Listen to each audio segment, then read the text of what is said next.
there, this is Sarah White with Our Daily Craft, and today I want to show you how to make this brioche knit headband.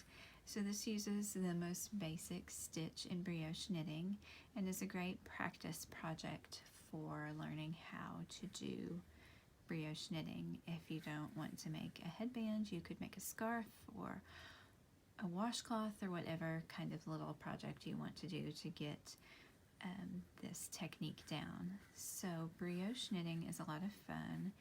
It makes this fabric that's really squishy, a little stretchy. It looks sort of like ribbing with really pronounced knit stitches, but it's made with a special technique that it's a 1-row repeat, but you also have an establishing row to get it started. So I'm going to show you how to do those right now. So to begin with, you would just cast on as normal. Here I have 10 stitches. One thing to note with brioche, because it is stretchy, you need to use a stretchy cast on and bind off just so that they can stretch with the rest of the fabric. I've used a long tail cast on here, which seems to be enough of a stretch for me, but if you have a different stretchy cast on that you like to use, feel free to use that here.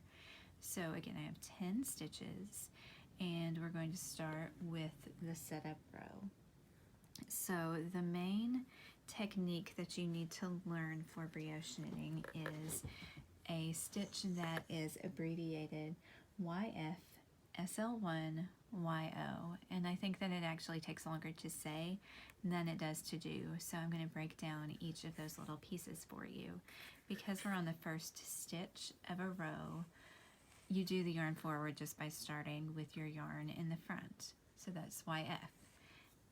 SL1 is slip 1. In knitting we generally slip as if to purl, so here we're slipping from the back to the front and slipping off to the other needle.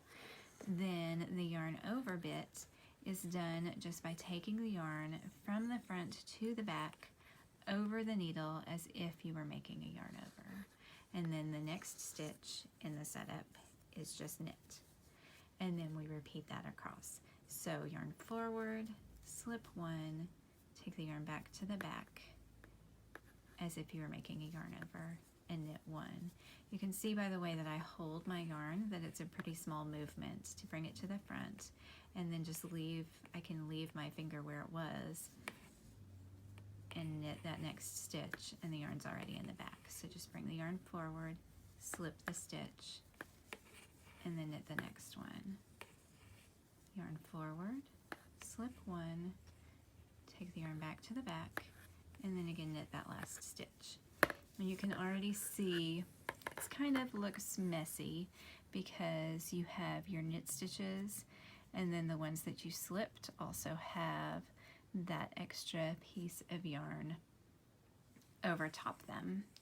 So for our pattern row that's going to be repeated across the fabric, we're again going to use that yarn forward, slip 1, yarn over. So just the same here, the yarn is in the front to begin with, and we're going to slip that stitch as if to purl, and then again take the yarn to the back like it's a yarn over. Now here we see we have the stitch we slipped in the previous row and the yarn from the yarn over from the previous row. And so to deal with that, we're going to do a move that is in brioche knitting abbreviated as BRK, and it just means brioche knit. And brioche knitters, if you talk to one, will say that as bark, but all that it means is that you knit the slipped stitch together with the yarn over.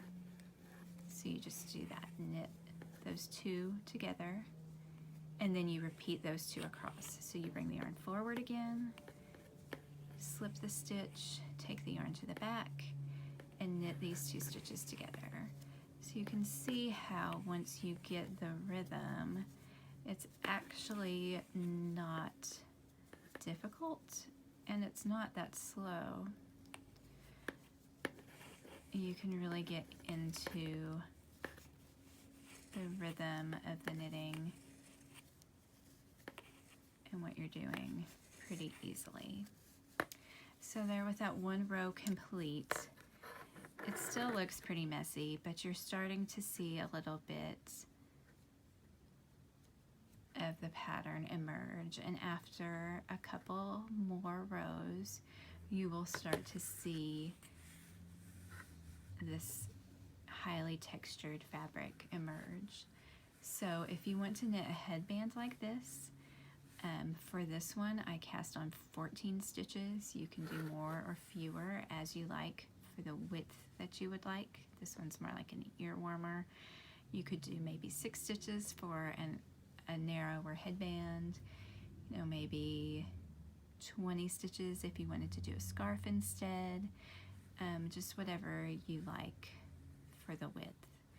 And then, as I just demoed, you would continue to knit the basic brioche stitch on every row until you have your desired length. So for this headband, you want it to be about an inch less in length than the circumference of the head you're wanting to cover, both because you want it to be snug and because this is stretchy, so it will stretch to fit.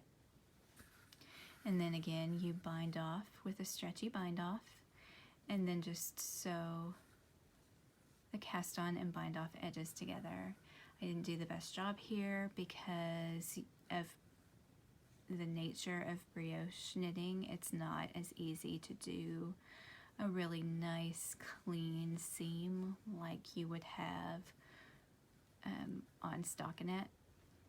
But if that bothers you, it doesn't really bother me, but you could alternatively like scrunch up that edge and cover it with ribbon or some more yarn and make it a decorative thing. You could put a button on it, or you can just wear that to the bottom so that it's underneath your hair and no one will see it. So anyway, that is the basic stitch for brioche knitting, and a great beginner project to try it. Once you have done a project like this, you will have it down, you will be ready to move on to all the fun increases and decreases and 2-color brioche and all the fun things that you can do with this great fabric. Thanks for watching.